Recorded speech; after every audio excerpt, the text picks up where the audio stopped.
What's up? So someone requested I do a video on how I make my covers, so here it is. It's pretty simple. First off, you need a audio interface like this one. This is a Fast Track M audio interface. It's pretty cheap, works really well.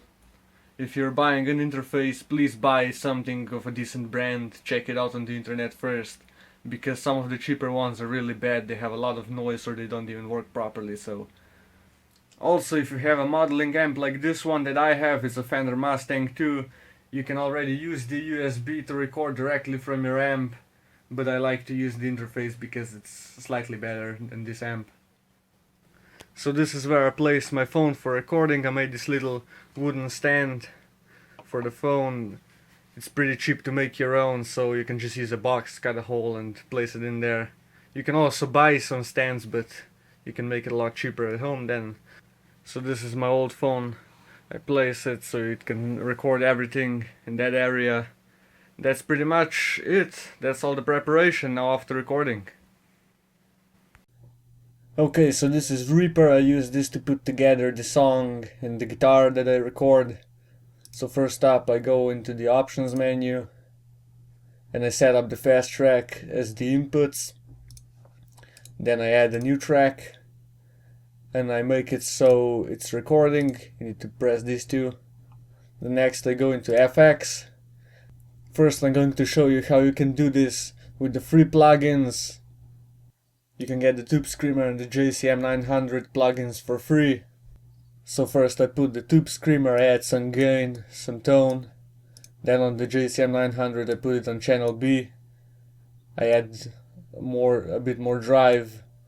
And then add a lot of presence, and you can set the mids and the lows according to your guitar and your preferences. So this is the free plugins. It kind of sounds like this.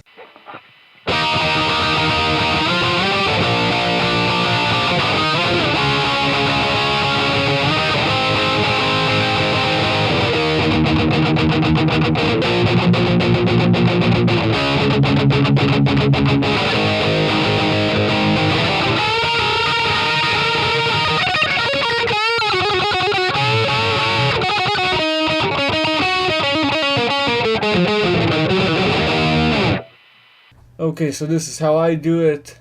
I use Bias, which is not free, but it's really awesome. I really recommend it. It's also available on iPad and stuff, so you can do it if you have an iPhone or an iPad or something like that.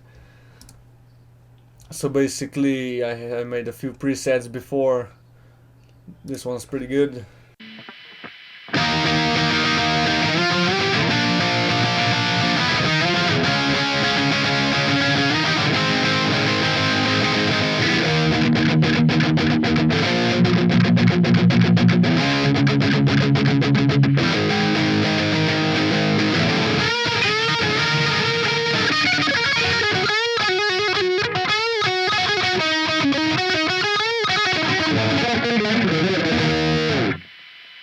I also like to add some compression. This is Density Mark III. It's a free plugin. I really recommend it. It's really good.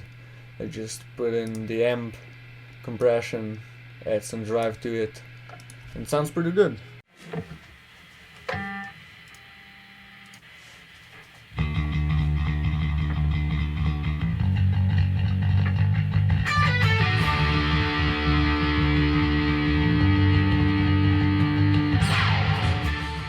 Okay, so now that we have our guitar track, I'm gonna add some magic touches. First off, I'm gonna chop off all this because there's just a bunch of noise from the humbuckers, so I'm just gonna chop off that. That's useless. Also, the ending, I'm gonna chop off this. Now I'm gonna add some EQ. First off, on the song, I'm gonna add some EQ. I'm gonna get rid of all of these mids, so I get rid of the guitar. Also gets rid of a bit of other things like the vocals and stuff, but that's what you gotta do to make it sound good. I'm gonna tone the song down just a little bit. Also, then I'm gonna add some EQ to the guitars. First off, we need a high pass filter. We need to get rid of anything below 80 Hz. It's all useless, it just clogs up the mix and makes it sound horrible. That's pretty much all you have to do. Then it's just pressing play and adjusting the mix a bit. So this is the last part where you have to align the song with the video. I'm using Adobe Premiere, but it's really expensive, so you can use something like Sony Vegas, it's affordable. Or also there's plenty of other free software where you can do all this. So that's pretty much how I do my videos. My advice is learn to play guitar and don't make crappy videos on YouTube. So if you like my videos, subscribe, and thanks for watching.